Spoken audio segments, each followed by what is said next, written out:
ñu bëgg leen xamale tuuti ak Al Azhar bi ñoo tuddee centre Sëñ Mbàkke Buso bokk ci école yi nga xam ne nii Cheikh Mouhamadoul Mourtada moo ko sosoon école mi ngi nekk fii ci Touba ci gaaras Daaru Moxti am beneen annexe boo xam mi ngi fii ci Xaayira ci boo weesoo ci 30 bi jëm gaar ba ñu nekk ci nag ci waajtaayu ubbi tàmbalaat njàng mi fas yéene tàmbali inscription yi ci le 25 dimanche fas yéene tàmbali njàng mi incha allah ñetti fan ci weer octobre yu ñëw kon nag xam naa ne école bi ngir ngeen xamal leen école bi nag moo tax ñu bëgg leen a bàyyeeg Serigne Bassirou mi nga xam moom moo jiite annexe bi nekk Xaayira bu noppee Serigne Khadim tënkal leen ko ci français bu ko defee ñu gën a mën a xamante école bi nag di ci woo ñëpp daal di ci séntu ñëpp kon ñu jox kàddu gi Serigne Bassirou mu tënkal ñu résultat yi fi jot def ak leen aslëf ci jaar-jaari école bi. ndax comme ni nga ko xamee école bi ñu ngi ko ubbi woon octobre 2018 ak ñaari seconde S ba seconde ak seconde L te bi ñëwee ba 2021 nekkoon sunu première promotion au bac yàlla def ñu am ci ay résultats yu am solo ndax bu ñu seetee seconde terminal S2 bi bi ñu demee bac amoon nañu ñeenti mention passable ñeenti mention à bien ñetti mention bien ak benn mention très bien ñu amoon un taux d'admission de 61%. ñu demee terminal L2 amoon nañu mention amoon nañu 11 mentions passables léegi bu ñu demee waaw daaw ci baccalauréat bi yàlla dogal aussi ñu amoon ci ay résultats yu baax ndax suñ TS2 bi amoon nañu un taux d'admission de 70%. TL2 bi am un taux de 80%. lépp boo leen boolee muy un taux d'admission total de 73,54%. loolu mooy seen résultat daaw yi ak yu ren yi maanaam bu ñu boolee sunu résultat yu daaw yi ak yu ren yi lii am na ay xale yu demoon ci concours général ay concours nationaux yi. amoon nañu daaw ñaari xale yu admis woon école militaire de santé am ñaar ñu admis woon ESP am kenn ko admis woon EPT ren jii aussi am nañu nekk ci liste d'attente yi incha allah ñu ngi am yaakaar ci ñu jàll. loolu daal mu ci gàttal mooy résultat yu daaw yi ak yu ren yi li muy ay résultats yoo xam ni yàlla dogal na bu ñu seetee département Mbacké yaakaar naa bu ñu kenn rawee ñaar ñoo ci topp ci lycée yi gën a mag ci département bi kenn moo jiitu woon ren jii kenn moo jiitu benn lycée moo jiitu. incha allah bu école bi di war a ubbee ren jii lii lañ war a am ci ay structure maanaam bu neex yàlla dana am benn maanaam TS2 benn TL2 ak benn TS1 première S1 première S2 première L'1 ak première L2 benn seconde L ak benn seconde S incha allah mooy li ñu war a jàng li ñu war a am incha allah bu école ubbee. kon daal ñu ngi ci woo ñun ñëpp di sant vraiment di gërëm nag ki ko xalaatoon muy sëñ Mamour Mbacké di sant aussi ñi ko jiite ba ci ñi ma bokkal école bi le jaar ci sëñ Fallou Bousso ba ci ñi ma doon bokk école bi le waaye ñu ngi leen gën di sant te di leen ñaan xamal ni moom xale yi daal lépp lu ñu wuti ci yeneen dëkk yi am nañ ko fii ci Mbacké am nañ ko fii ci Touba muy série yëpp ak it aussi yar boo xam ni yaakaar naa moom amul fenn amul ci benn école muy yaru diine bi ak yaru l'islam bi bari daal ñoo am yaakaar ni moom incha allah xale bu fi ñëw li nga bëgg seen jàng da nga ko am bu neexee yàlla ñu ngi daal ñu gërëm ñëpp di sant ñëpp asalaamaaleykum wa rahmatulahi taala wa barakaatuhu. ngir mottali tuuti rek ci li Serigne Bassirou wax xam ngeen école bi ñaari barab la benn mi ngi garas daaru bi ci des mi ngi fii ci Xaayira moom bi nekk fii ci Xaayira la jiite waaye nag ba nekk ci garas daaru mooy école cosaan bi foofu am nañ fa cycle maanaam préscolaire ba keroog ngay dem ba 3e foofu am nañ ko fa système ba ñu fay jàngee mooy système franco-arabe nag bu ngeen ko déggee mooy programme officiel bi ñuy jàng ci état bi Sénégal di ko jàngale ñëpp di ko jàngal école yi moom la ñuy jàngal xale yi bu ko defee yokkal leen ci arab bi làkk bi ak diine ji loolu moom la ñuy formé xale bi ba mu am BFM bu amee BFM nag léegi ñu doon xool ban option lay def mën naa def option L option S option LAR LAR mooy arabo islamique nga xam ñoom seen dominante arabe lay doon ak islam ba tey bu am nañ ko fële terminal LAR moom it daaw def nañ ci résultat yu baax a baax ndax 29 candidats la ñu amoon 25 yi am nañ seen bac muy taux de maanaam réussite boo xam ne àgg na ci 86%. kon loolu tam ñu bàyyi xel ni école bi ni Al Azhar tënkoo ci diine noonu la tënkoo ci diine mooy xale bi moom lépp loo fi mën di jàng yaa xam S ngay def L ngay def LAR nga loo mën di jàng diine ji da nga koy jàng ba nga am bac bu ko defee yarub diine bi dañ koy bàyyi wàll xel ni sëñ bi bëggee woon dëkk bi tuddee noonu tam ñu ciy bàyyi xel bu baax a baax kon loolu mooy li ñu bëggoon a yokk ci li sëñ Bassirou doon wax kon loolu mooy daara ji di daara joo xam daal bari na lu ñuy wuti feneen tem yomb fii lool te ñu koy def ci ndigalu nag sëñ Mamor mi nga xam moo nekk ci bopp Al Azhar yëpp waaye di ko def ci ndigalu sëñ Saliou mi nga xam moo jiite liggéey bi ci Al Azhar ak mboolem ñi nga xam ñoom lañu seqal liggéey bi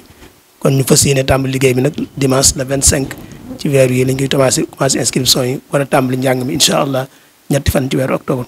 Au nom de Serigne Mamor Mbacké Mourtada,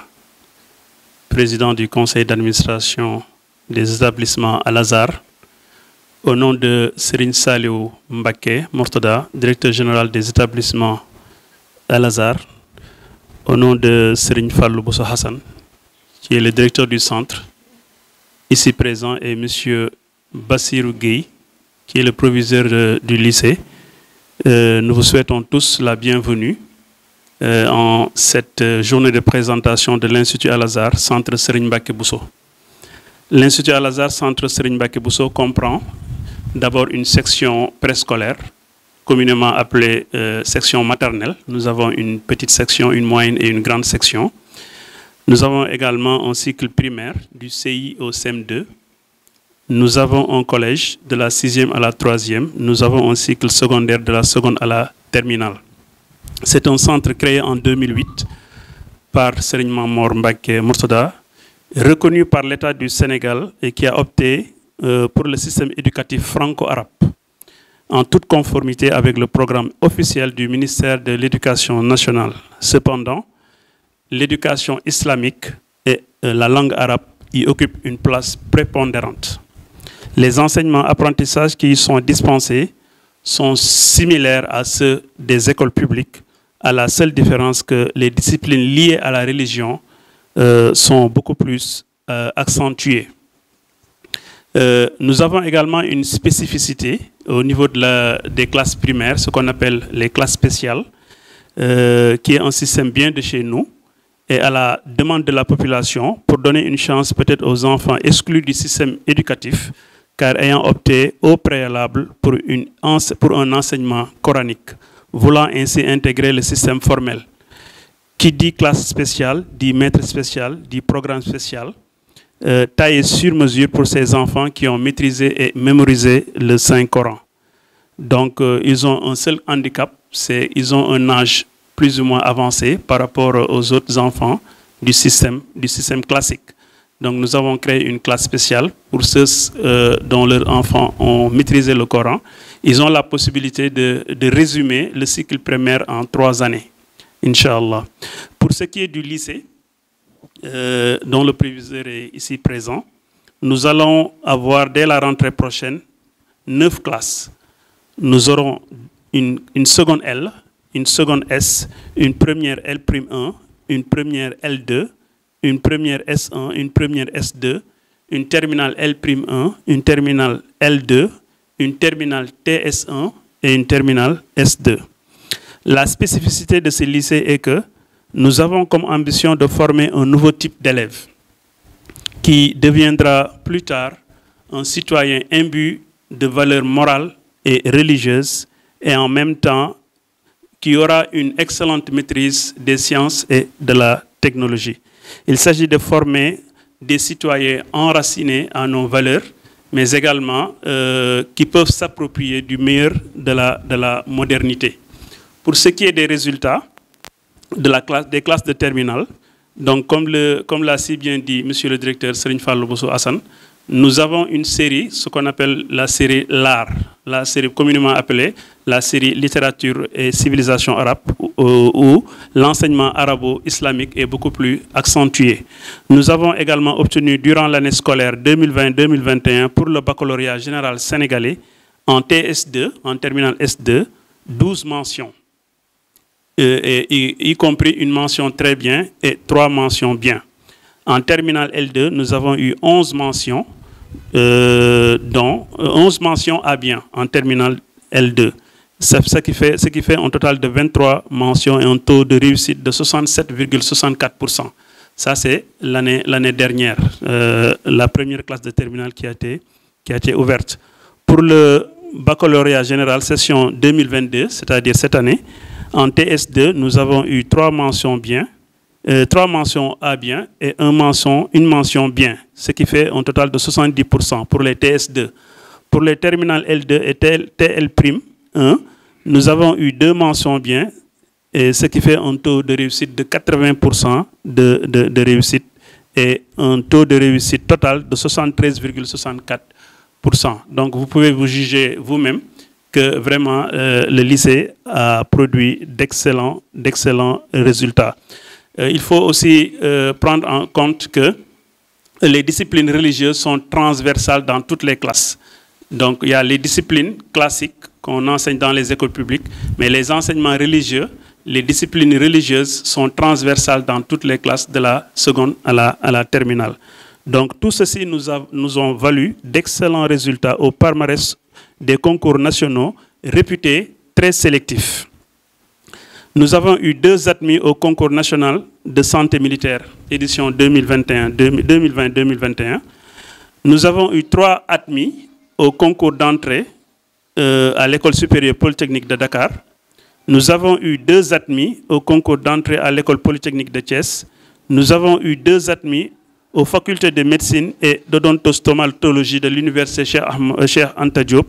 Et enfin, nous avons eu cette année un lauréat au concours général sénégalais. Tenez-vous bien, le 3e prix d'histoire a été décerné à un de nos élèves. Donc, la barrière linguistique est levée dans